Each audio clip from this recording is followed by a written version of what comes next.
Larry Fedora's first full recruiting class leaves legacy at UNC. The realization began to hit Ryan Switzer earlier this month in the days before North Carolina's game at Duke on November 10, a Thursday night. The Tuesday before, Switzer completed an afternoon workout, and when the adrenaline wore off he thought about the arrival of another final act. This has been a season of them for Switzer, the Tar Heels receiver, and his senior teammates. That week, it was the last time for those seniors to prepare for a game against Duke, which made the Tar Heels' 28-27 defeat all the more bitter. For Switzer and his classmates there is no chance for redemption. Now comes another endpoint for these seniors, their final game at Kenan Stadium, where UNC plays NC State on Friday. Players have processed the finality in their own ways. Switzer, sentimental as he is, has often thought about the legacy of his class, how it'll be remembered. "Oh, man," he said. "I want to be a part of the class that kind of kicked off this new era of Carolina football." With the past 2 seasons that we've had, being Coach Fedora's first true class, I think that's a thing that you can look back on and say, hey, we were kind of the guys that started this thing. To an extent, the same could be said of UNC's senior class of 2015. That group included quarterback Marcus Williams and linebackers Jeff Sertmer and Shaquille Rashad.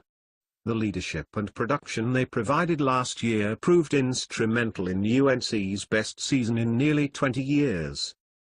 That class, collectively, connected UNC's difficult recent past with what appears to be a future of optimism. And yet this class of 4-year seniors, the one that will celebrate Senior Day on Friday, is different. It was the first one that Coach Larry Fedora had a full recruiting cycle to assemble. When Fedora and his staff of assistants arrived in January 2012, they had 1 month, before National Signing Day in February, to hang on to the players who had committed to UNC under a previous coaching staff, some of them before the turmoil that led to former head coach Butch Davis firing. Fedora scrambled to fill that class.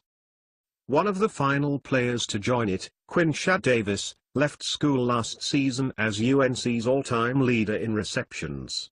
Switzer, who arrived at UNC as part of Fedora's first true class, broke Davis' record earlier this season.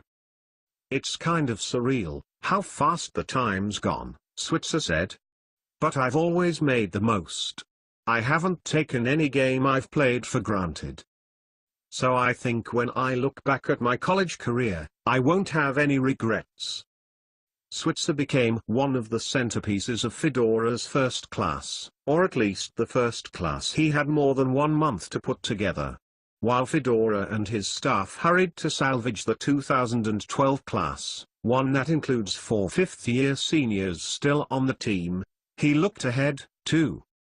Finding a quarterback of the future was on the to-do list, and perhaps on top of it, Fedora and Blake Anderson, the former offensive coordinator who left after the 2013 season to become the head coach at Arkansas State, quickly narrowed their focus to Mentor, Ohio, where Mitch Trubisky had become one of the best college prospects in the country. "Yeah, he was a priority," Fedora said, "and we were on him very early. And we were sold on him, we just had to sell him on us." To varying degrees, that was the challenge with every player Fedora and his staff targeted back then. At the time, UNC was less than a year removed from the end of an NCAA investigation into the football program, a probe that led to Butch Davis' dismissal.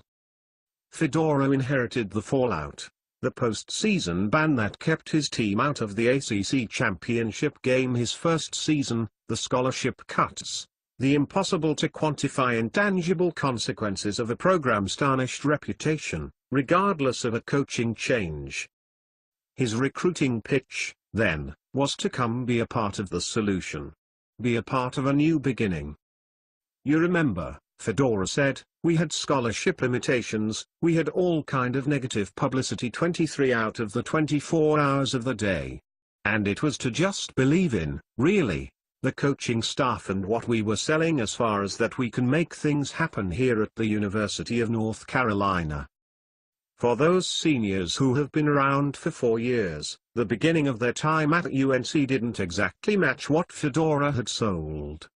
The Tar Heels began the 2013 season 1-5 before rallying and defeating Cincinnati in the Belk Bowl, a victory that gave UNC a lackluster 7-6 finish. The next year brought another poor start and another 6-6 record entering the postseason. The Tar Heels, beset by one of the worst defenses in school history, finished 6-7 after an ugly loss against Rutgers in the Quick Lane Bowl. Facebook, Twitter.